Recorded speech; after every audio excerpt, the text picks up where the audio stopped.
Scano, Sego, Ani, Bonjour, hello. Uh, Wonderful to see everyone. I'm feeling a little playful in this moment. I think because I just, dropped everything in the back room to these beautiful women about how my day was. And, we're coming together in this moment for many reasons. When we came together in the back chat the other day and said we need to come together. We're all feeling that time. This day was the right day for us. It aligned. It was right. And this is why, we started to do these talks. We didn't have a real big plan.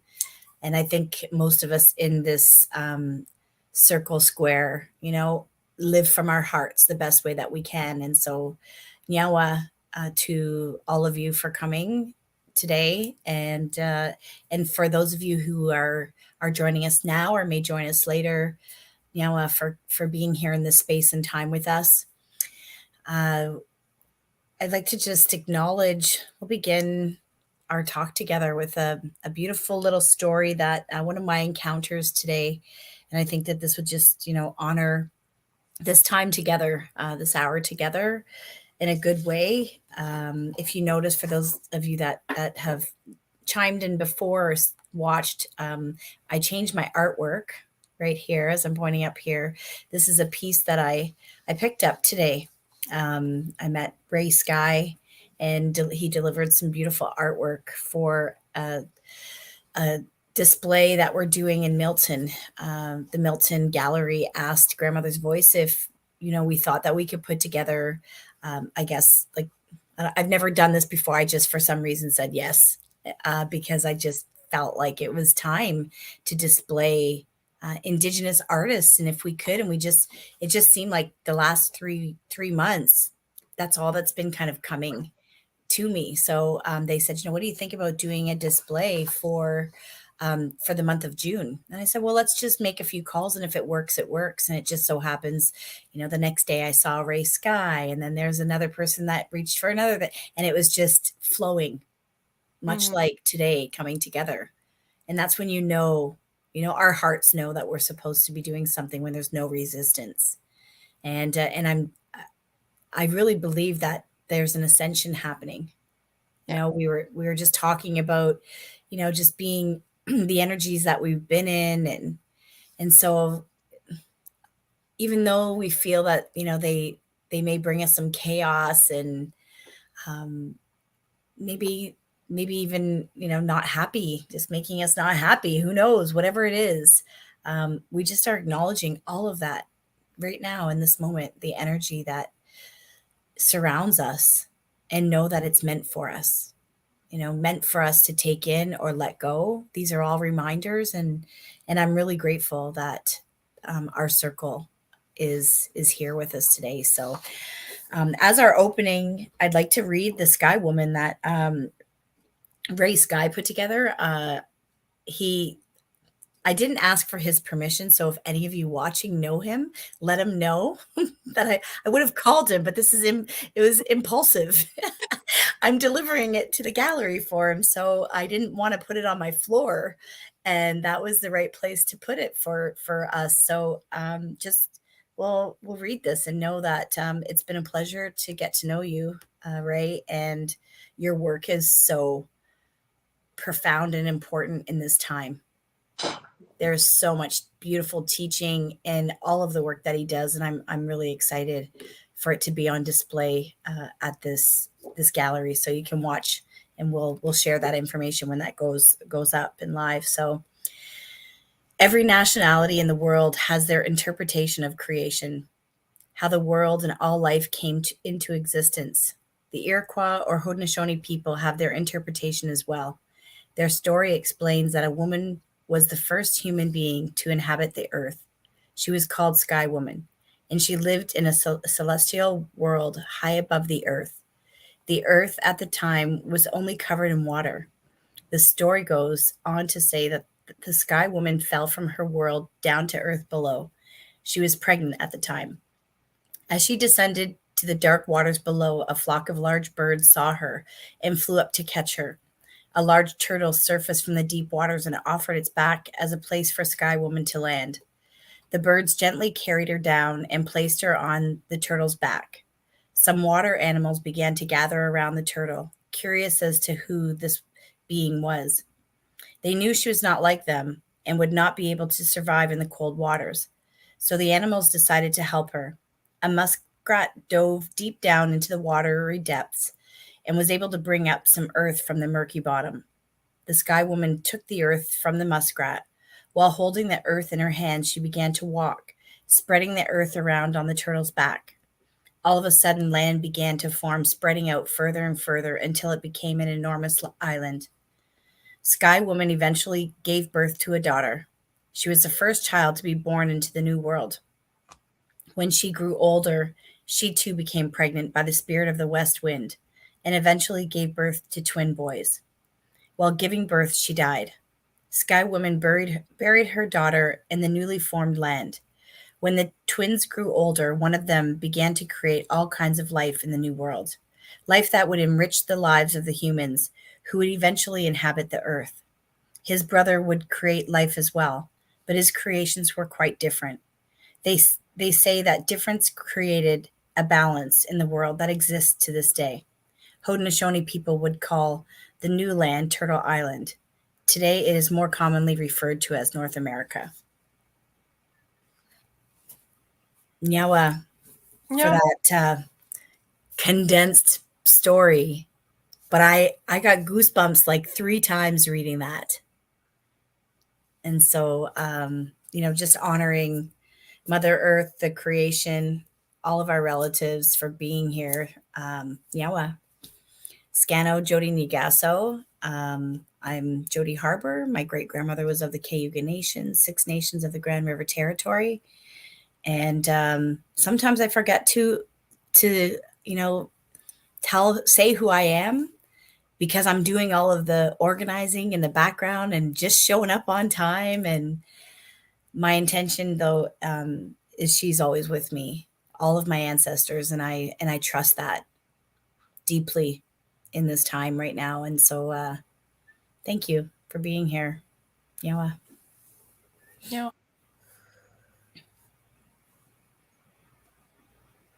Next.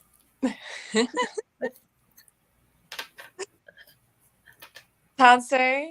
My name is Angela de Montenay. I am of Cree Métis descent. On my dad's side of the family, so we are one of the original Red River Métis settlement families in Manitoba, and we also have Chippewa relations as well from North Dakota.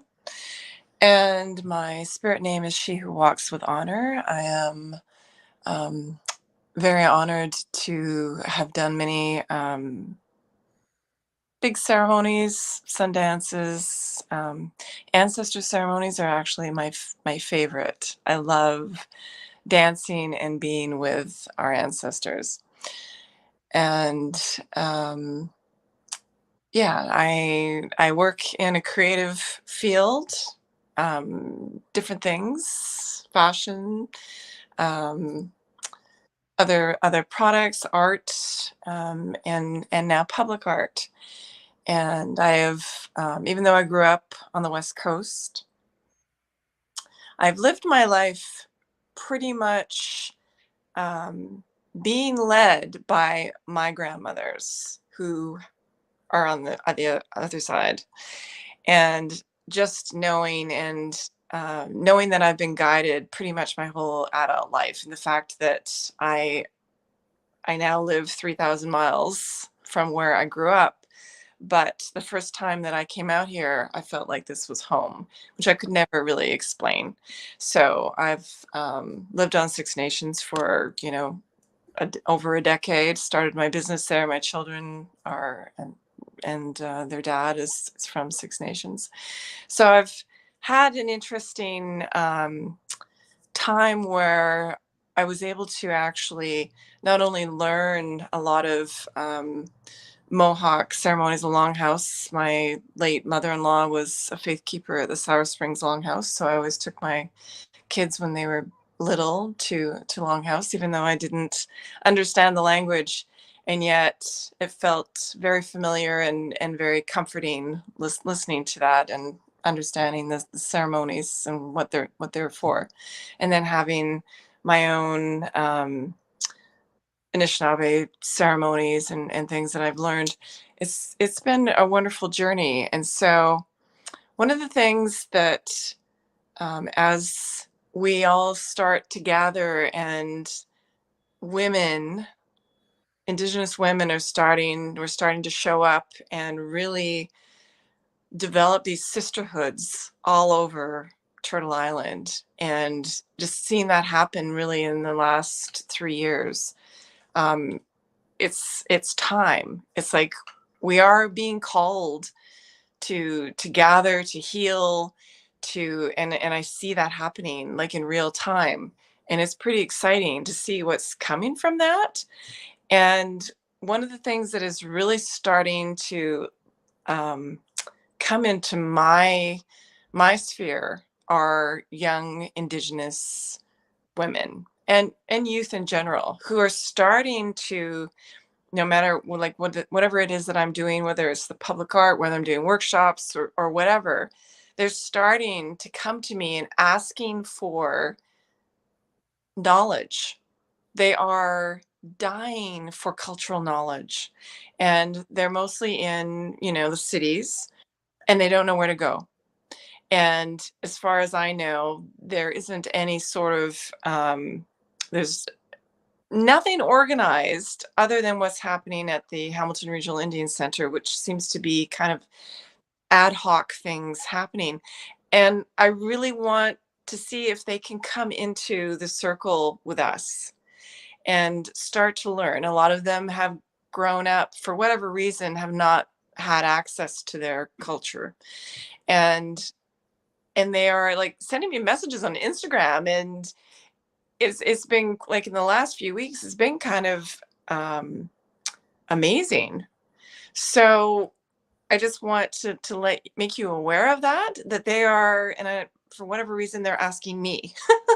So, with all of our elders and our grandmothers and knowledge keepers that we know, to make it known that there is an absolute need for this. So I'm putting that out there because it's something I feel that's like really super important. So if anybody wants to share, has any ideas around that. I could go next. Yeah. So thank you, Angela. Hello, everyone. I'm Pamela. It's great to be here. Thank you, Jody, for setting this up.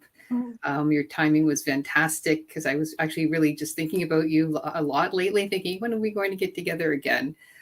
So I'm really grateful to be here. Just a little bit about my background. So on my father's side, it's mainly British, and on my mother's side, I have Mohawk ancestry. And we didn't know it for quite a long time. It was my grandmother who finally told us kind of the family secret that, unfortunately, my ancestors felt they had to hide their identity. And over the last, say, 10, 20 years, I've reached back out to community to uncover our ancestry. So that's been quite an incredible journey. So a little bit about that, because my ancestor really has been guiding me. So a little bit of the history is after the American Revolutionary War, some people went to the Grand River. We're talking about Six Nations. And some people went to the Bay of Quinte, which was my ancestor, who was John Deseronton. He was the Mohawk chief at the time. And Deseronton actually means where the lightning has struck. And, he's been kind of giving me signs and telling me, reconnect with the community. And there's been all kinds of indications and saying, you need to go back, you need to connect, you have work to do there. And so, I did go back and I met with people at the cultural center. They're, very happy to meet me, and people at the archive and the library, and reconnecting with cousins that I didn't even know I had. And, along that journey, I compiled like a ton of information, and I thought, wow, this is really, why am I compiling all this information? And then I found out, through the library and different sources, there's no books at all about Captain John, not one. So I thought, well, that's really unfortunate, because again, he was kind of saying, you need to provide information, educate people. You need to reach out and help your community. So I thought, well, how can I do that? And so it was a long process, but over the last few years, I compiled all this information and I wrote a little book. And you see, I'm wearing my purple tonight because it's Mohawk purple, right? Tyndonega purple. And so I wrote a book and I called it Where the Lightning Has Struck, in honor of my ancestor, Captain John, because that's what his name means. And I've been selling them, and Jody and Grandmother's Voice has been amazing and very supportive. And it's been a great journey. And Tyndonega has been very supportive. And I'm selling the books and I'm raising money because I learned that they're building a new language school in Tyndonega. They just have a little wee piece at the bottom of the library, and they want to grow that and have a language school and a cultural center and expand on that. And I thought, that's what I can do. I want to help. So I'm donating all my proceeds to the language school. And so on my Facebook, it's a little bit outdated, so I have to update it. But I've already donated over $8,000. I have another donation. It's be actually over $10,000. And I started this in September. So it's just from September to now we're in May. So I've got a really great momentum going. And again, thanks to Jody, I've gotten some amazing connections, and I'm not giving myself a bit of a plug, but maybe I am. So I'm doing a reading of one of my other books at the Milton Library on May 27th. And, I'm just doing a reading, hopefully selling some more books. But, it's been an amazing journey, and I've met just some wonderful people that I just love so much. And, Jody being one of them, and through a mutual friend that I met, and cousins and ancestors and people I've met along the way in Tyndonega. And it's just opened up my whole world and my eyes. And I just feel like this is what I'm supposed to be doing. Like, I know this is my path and I know it's right. And it's not anything I've ever done before. I'm not a writer. I'm in business. I've never done that, but I was just guided. So, I met someone who's an Indigenous illustrator. She said, yeah, I'll help you. And I met a printer, and, people just came into my path and my journey to help me on this really important, quest, if you will.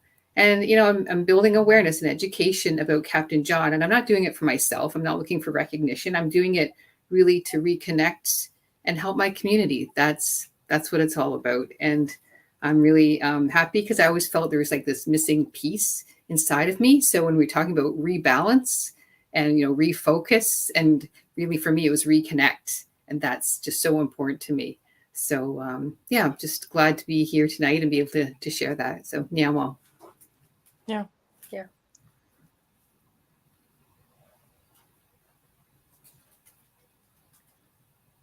Okay, I can go next. Okay, so my name is Lisa Green, and I'm from Six Nations, Haudenosaunee, Mohawk, Turtle Clan. I own a healing center called Gusat Stot Salio on Six Nations. I'm a registered massage therapist. I do different modalities. I'm a Reiki master, reflexologist. I do cold laser therapy. Just a lot of alternative things. I'm into it. But while everyone was talking there, what I thought about is when I think about the calling, like for us women to come together like this, I was just, and then with the creation story that you were talking about, reminded me of the bundle that we all have that sits. Some people call it our heart center, which our bundle sits like right here. And so I like the teaching. Our like what I was told is we come from the stars or the heavens, and up there is beauty. Everything's positive, joyful, nurturing, loving. And so we're all the same. We all look the same. We're just all balls of light. We're all spirit. And that we've all agreed to come down to this place called Earth to experience being, so spiritual being, to experience humanness. And so a lot of times it's negativity that we're learning about. And they say that the years from the time that we're born to the time that we're 7, this is where we pick up a lot of the negative teachings or emotions, like learning about anger and fear and jealous and envy and stuff like that. And when we came down, we had no clue what this dual planet was going to be all about. We didn't know darkness.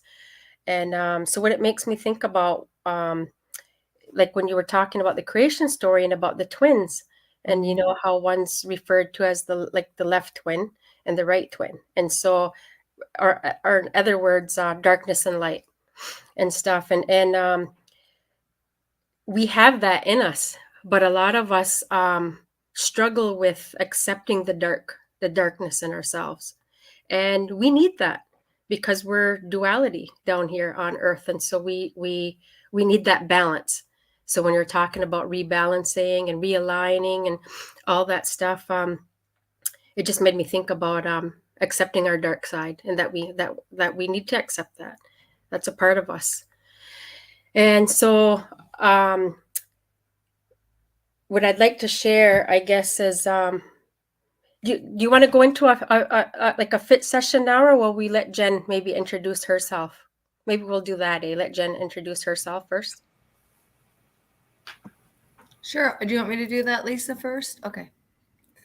Ani Bujo, everybody. My name is Jen, and I am here in Mississauga on Treaty 13 territory, and I'm happy to be with all of you tonight. And sisterhood is definitely something that's always on my mind. And sorry, before I get there, I'll also say that my family comes from Matagami First Nation, and my spirit name is Thunder Woman, and I'm Anishinaabe, French, and Scottish backgrounds.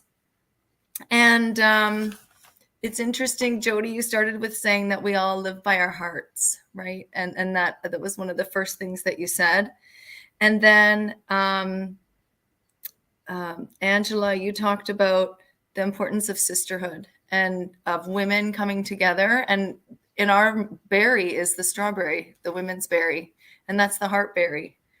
And then, and Pam, you also talked about that as well. And this is the strawberry moon that is coming in this new moon in just a few days. And so I think that what I might say to young people who are wanting to connect more, especially women, is to look at the full moon cycles and what each moon represents in creation. And it's hard to always find a full moon ceremony to go to, especially when you're in the city, and it can be quite intimidating sometimes. I know I felt intimidated for quite a few years to feel like maybe I was even enough to go. I was a bit scared, like I didn't know what I didn't know. And I thought, I was scared. And I think now that all the ceremonies that I go to, I attend one in Mississauga every month. The Indigenous Network welcomes all people, and they're on Facebook. And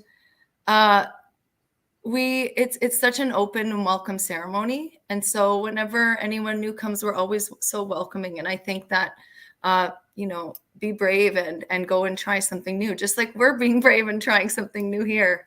And so I think thinking about as the moon cycles, move on every month, that can be something that, can be very powerful and grounding when you know that grandmother moon is always there for you. And you really start to, for me, that's a very easy way for me to connect with nature. Like I feel like when I'm thinking about the moon, that's me coming back to my ancestors, right? My great grandmother was the last person to speak Ojibwe Moan in our family, and now we're reclaiming it a couple of generations later. There's a lot of power in that. And I don't know what she did around full moon ceremonies, but I do have grandmothers in the community that have taught me Anishinaabe, Haudenosaunee teachings.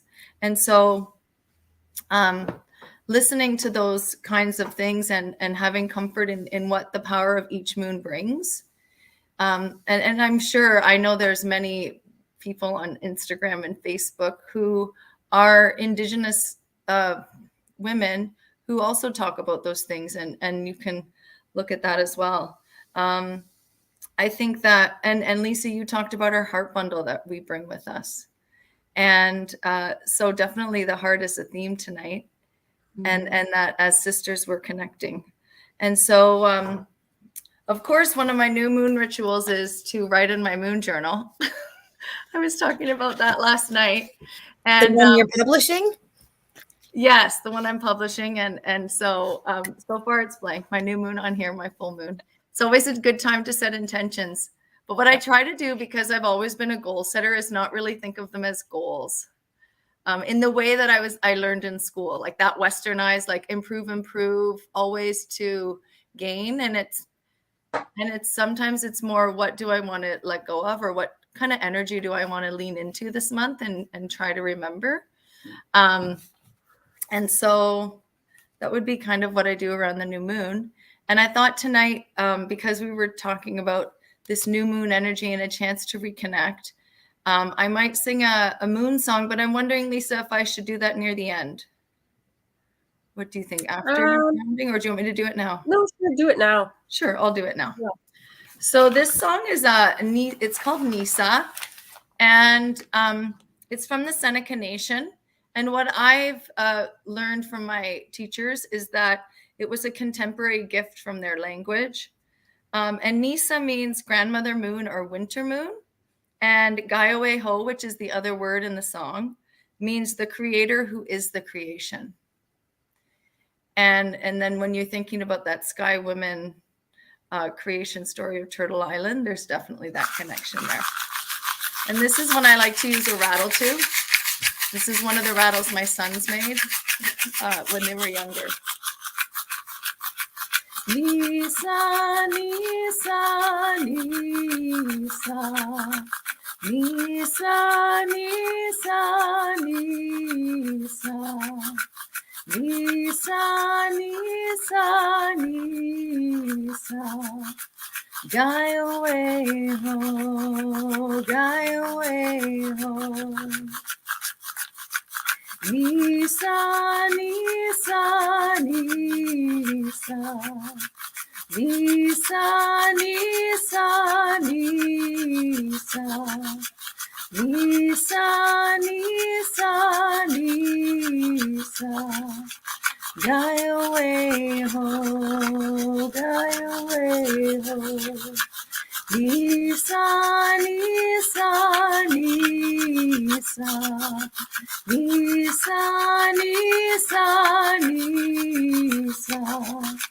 Nisa, Nisa, Nisa, Nisa, Gaiawe Ho, Gaiawe Ho.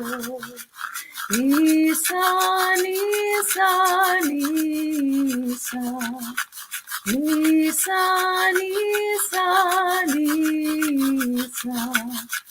Nisa, Nisa, Nisa, Nisa, Gaiawe Ho, Gaiawe Ho.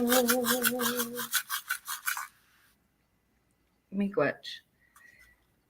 And I'll just say one last thing. I think around the moon cycles that the more that we can think about the cycles of the earth and the rhythms of Mother Earth, the more, and that includes grandmother moon, of course, the more aligned we are in every way. And so look there instead of on, what the latest sales rack is telling us the season is. Look to the moons and look to the trees, because they're the ones following the original instructions. Mm-hmm. Right. So when we want to know kind of what is the energy, let's look to the skies and not to the screens. Take it away, Lisa. Hi.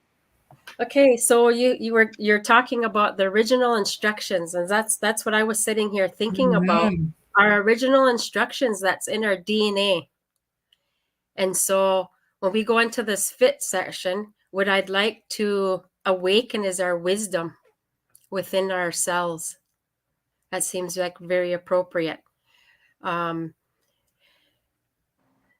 So how we're going to start off is we're going to do some grounding first. So if you could put your feet flat on the floor on Mother Earth, and if you can visualize bringing her energy up into your feet and up into your legs and your thighs and your pelvis and your stomach, up into your chest, the heart area, your throat, and your head.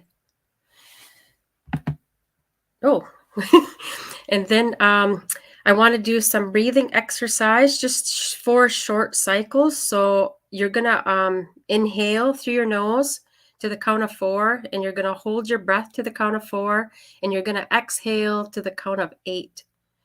So inhale, 1, 2, 3, 4, hold, 1, 2, 3, 4, exhale, 1, 2, 3, 4, 5, 6, 7, 8. Inhale, 1, 2, 3, 4, hold, 1, 2, 3, 4, exhale, 1, 2, 3, 4, 5, 6, 7, 8. Inhale, 1, 2, 3, 4, hold, 1, 2, 3, 4, exhale, 1, 2, 3, 4, 5, 6, 7, 8. Inhale, 1, 2, 3, 4, hold, 1, 2, 3, 4, exhale, 1, 2, 3, 4, 5, 6, 7, 8. Okay, so now what we're going to do is while you're closing your eyes, we're going to awaken the wisdom in all of our cells. And so I want you to visualize that there's this one cell, because your bundle is, so I'll just back up for a minute. So our whole entire body is made up of trillions of cells. And those cells become tissues, which become organs, which, become all of what we are, like blood, nerves, bone, muscle, everything. And so I find it fitting that all these cells that we hold, like that hold the energy within our bundle there, I want you to awaken the one that holds the wisdom. And I want you to see it sitting way at the back of your bundle. And I want you to see it in this yellow color, bright yellow, like the sun.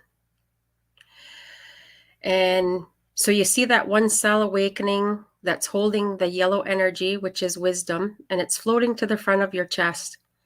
And as it floats to the front of your chest, it awakens up all the other cells in your entire chest. So lungs, heart, you see all of it in yellow. And every cell here in your chest remembers what it's like to have such wisdom. And I'm just going to get you to bring your attention back to your breath as you're inhaling from all that is more wisdom. And as you exhale any energy that is no longer serving you. So now this energy is going to not move from this area, but grow. And so it's going to flow like water, and it's going to flow into your throat. So seeing your entire throat now in this beautiful, pure yellow energy. And every cell here in your throat remembers what it's like to have this wisdom. Because when we came here, we all hold such important wisdom. And so what this is we're going to start to remember the original instructions. And so now this energy is ready to flow to your head. So seeing your head in this pure yellow energy, and that is wisdom. And every single cell in your head, focusing on the brain, is in this pure yellow energy. And that is wisdom. Every single cell in your head remembers what it's like to hold this wisdom.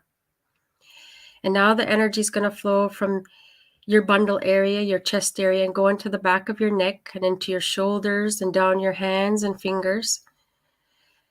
And this area now also becomes one and merges with the yellow energy. And all the cells in this part of your body remember the wisdom that they hold. Now the energy is going to go from your chest area to your back, upper back, mid back, lower back. Now your back is in this beautiful, pure yellow energy, and that is wisdom. Every single cell here in your back remembers that wisdom. Now the energy is going to flow from your chest area into your stomach area, paying close attention to where your solar plexus are. Seeing your entire stomach in this pure yellow energy. And this is where your intuition is housed. And so see that awaken and see all the wisdom that sits here in your stomach. People refer to it as gut feelings because this is where the wisdom is stored. And now see the energy flowing now down into the pelvis and filling the pelvis area up. Every single cell here in the pelvis area remembers the wisdom that they hold. The energy continues to flow into your thighs and over your knees and down into your feet and toes. Now the lower half of your body is also in this pure yellow energy of wisdom. So I just want you to scan your body now and see it in this, the whole entire body, every single cell awakened to this yellow energy, which is wisdom.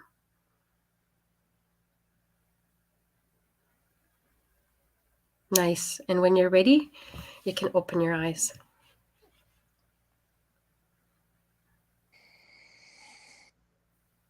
Wow, that was energizing.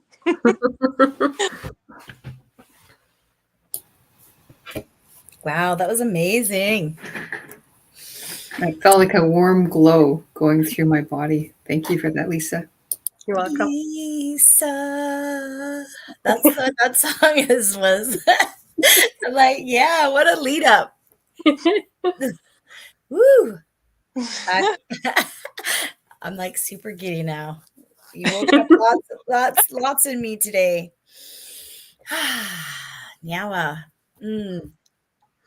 Yeah. Wisdom, heart energy.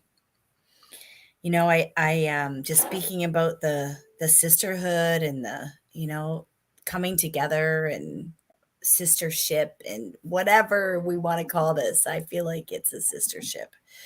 That's just getting ready to like a rocket ship, you know? Like we're going to take off and the like patriarchal society is going to be like that and we're all going to, you know, just be equal and loving. And I believe this, and everything that every one of us, you know, every one of you shared really helped me feel empowered today. Because, you know, there's always that little crack of space that's like, what gives you the right to do this? I didn't grow up on the res. Lisa, you've said this to me before, right? Like we'd be in a conversation, you'd like stop, drop, and listen.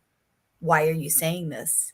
You have every right to do this. You're every right Indigenous doesn't matter. And, you know, to be moving our communities, doing work for our communities, loving our communities. What's so wrong with that?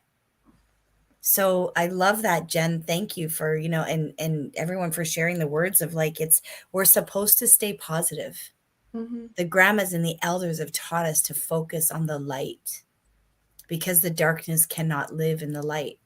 Yeah. And so this is our time. I know Grandmother Renee has said this before when I, you know, and I feel like she's watching. Okay. Because I told her I was on the phone just before this and she's like, oh, go have fun. You know, that there would be a time that we have to step into our roles as women. And our elders are, you know, they're busy. They're really busy. And this is our role to come together as women so that we can be together and stronger and do that ascension and transition to, you know, elderhood or grandmotherhood or whatever we want to call it so that we can be together because our, you know, our ancestors didn't have that opportunity. They didn't have that opportunity to create this space and time together. So this is really exciting. We're in exciting times and you're, you know, I love that, Angela, that people are reaching out to you. And I love that, you know, people are coming because that's what I was told people are coming. And they're there and it's not easy for people to come. So if we don't make these spaces for people to come, these circles to get connected, there won't be a place for them to come. So Nyawa for everyone's courage for being here. No. Yeah, these spaces are so inspiring. Jody, you said like our grandmothers could never even join together and talk. They wouldn't be allowed. My grandmother had to whisper her Anishinaabe Moan, even amongst like her regular little community. And so to have the acceptance and to have the safety to come forward and share your gifts. And I think one of the things that women are going to rise up with is our creativity and is our handiwork and is things like Pamela was telling me that she did an amazing art installation in Ottawa with a group of other people who work for the federal government, and they were supported. But it was a lot of her own work and work of creating community. She had to create that community space. And then Pam, do you want to talk about that? And Sure. Yeah, I'll just take a moment to do that. So for my full-time job, I work for Canada Post, but I'm in sales. So, was never into like writing, but I had artistic ideas, but I'm not really talented when it comes to art. But so last year I joined an Indigenous reconciliation. Sorry, I can't talk tonight. Indigenous reconciliation group out of a small local location for Canada Post. And we had to go through a little bit of red tape and jump through a few hoops to request to put up an installation for missing and murdered Indigenous women and girls and two-spirited people. And, so we got approval and we did it, and it was very small, but it was groundbreaking because no one had done it before at Canada Post. It was our little group of a little like postal location that had I guess you would say, the idea as a group. We came together and did it. But I said, well, I'll ask for permission. So I went to, head office, and they said, well, I guess so, get local security to approve it and so on and so forth. So we did it. So then this year, they remembered. So head office at Riverside Drive asked if I would come. I mean, I work in Toronto. I'm a salesperson, so I'm not a head office kind of person. So they asked me, would you come up and help us put together this art installation? So they had people leading this, I was just one person participating, but I was so honored and grateful to be asked. And it was all grassroots. Like we brought our own dresses, like people donated them and mailed them up there. And we had 28. And then the person who was kind of like the brainchild of this, she had some great ideas, and she said, let's put form to these. And we had this huge high installation because they wanted it to be seen from Riverside Drive as people were driving by. And so that was very impactful. It was very emotional. And then she had these long pieces of material that represented the colors of the four directions kind of interwoven. And of course we had that.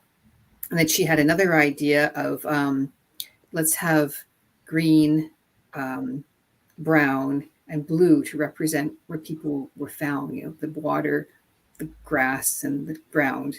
And so that was all interwoven, and it was so impactful. And then one thing that we had done at our smaller one last year was because we were Toronto based, we had the list of, there was several hundred names that we came across of murdered and missing people. And we had cut out the names and attached a red ribbon to each one. And then we invited employees to say the name and tie it to the fence at our local post office there. So they thought that was a good idea because they wanted education, information, but they wanted impact too, because they want to build awareness. Because a lot of people, what are you doing with those red dresses? So it created conversation. And when you think about the Truth and Reconciliation document, Call to Action 92 for corporate to get involved, provide education, to employees to have, a voice and to, build awareness. So I was really, moved, and there was like everyone was crying. So we did the same thing. So our Indigenous advisor, she smudged each name. Employees were invited. So we had a long line of people, and we chose the name with the ribbon attached, smudged the name, and said the name out loud, where they were found and how old they were. Some people were, under 10 years old. Some were as young as 6, 7 years old. Some were unborn children. It was pregnant women that were found murdered. And so we took the name, and every single person that took the name said it out loud, had tears in their eyes. Then we went to our installation and tied the name. And it's really, really sad. There were so many names. We kept going through and through. And, I just have to say, working for a Crown corporation, I was a little bit like wondering how's this going to go. But I was really grateful to be invited and really proud to be there. because that's what we're trying to do. Reconciliation, it's so important.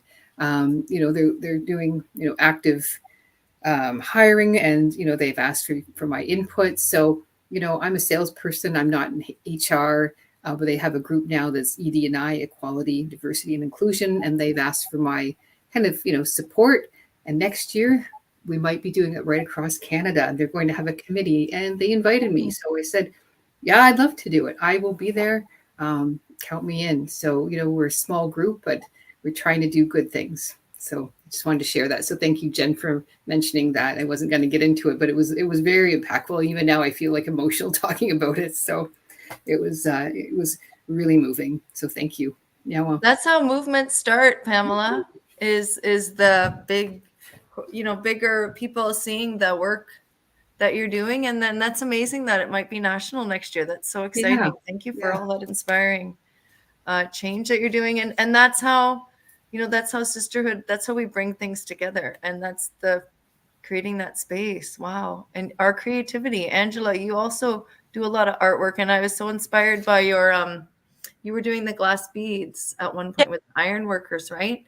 And that also speaks, both of the installations also speak to the idea of embodiment, right? Embodying, like doing and creating something, grandmother's voice, doing and creating, creating these, helping the 101 Duagan project.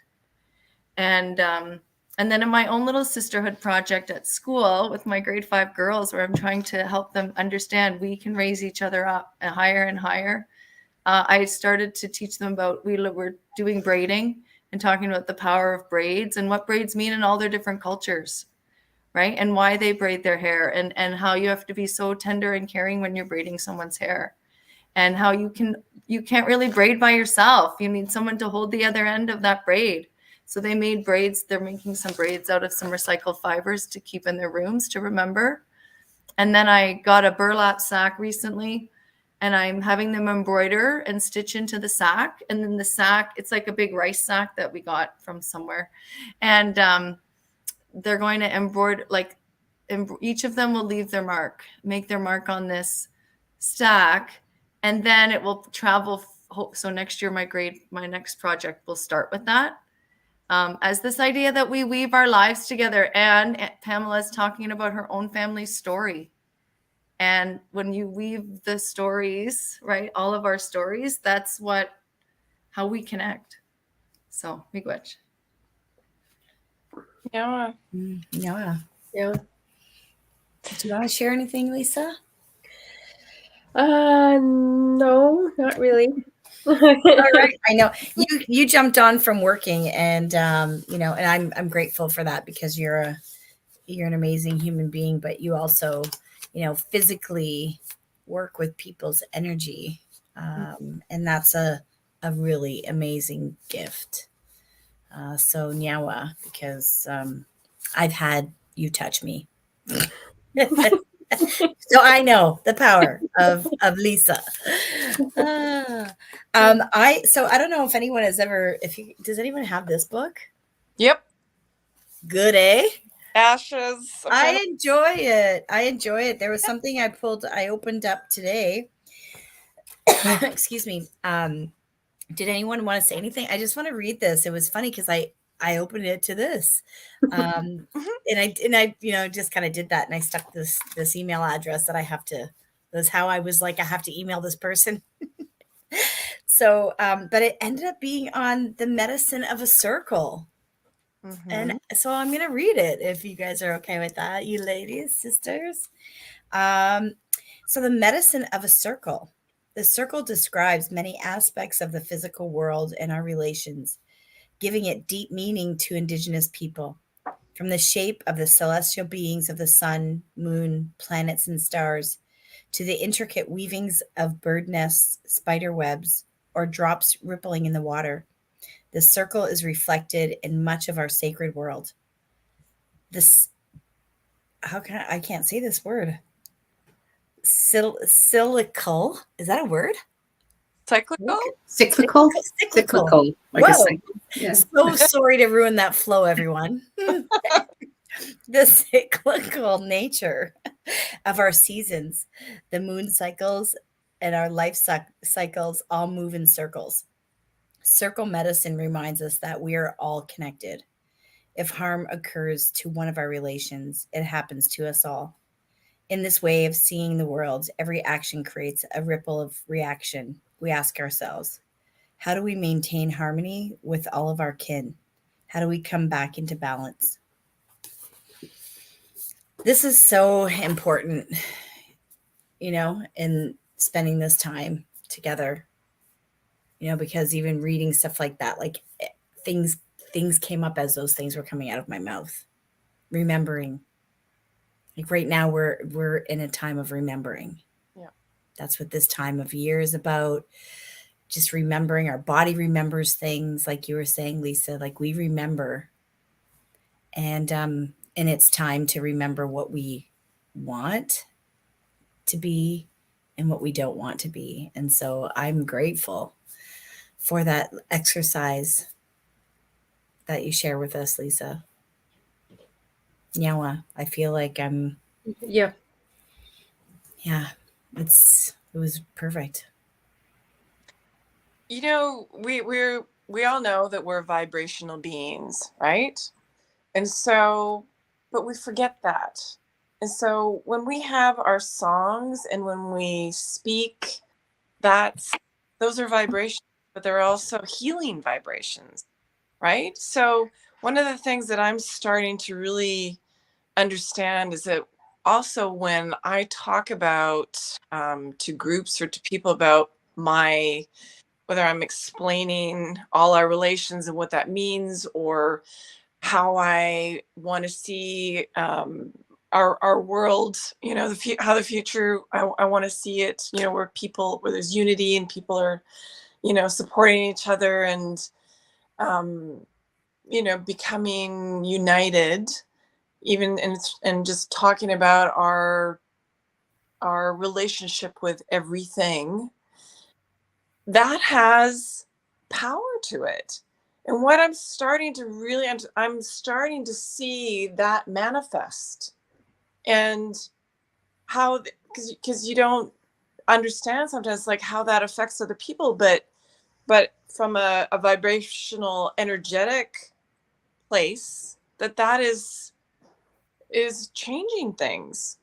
And so things are starting to happen that I couldn't have foreseen or planned. It's timing is so, like right now, like in this space and time right now, things are happening that I couldn't have possibly thought would happen 3 years ago, 4 years ago, 5 years ago, even a year ago.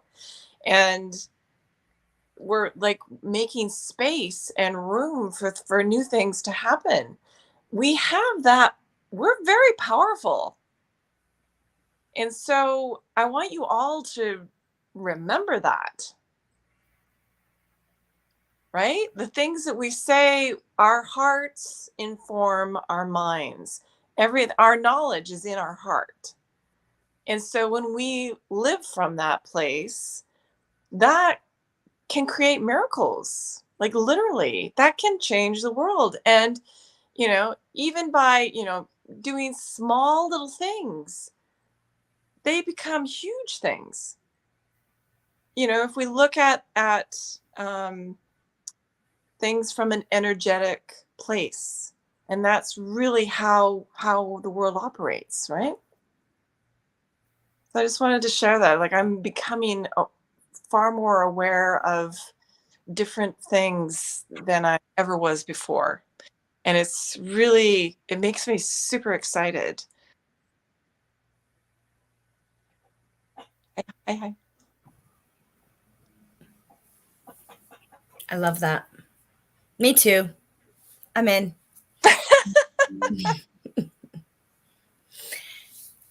Would anyone like to share before we exit the room? Amazing women. Nyawa to everyone that joined us today and later. And we'll see you next time. Have a wonderful new moon. Mm-hmm.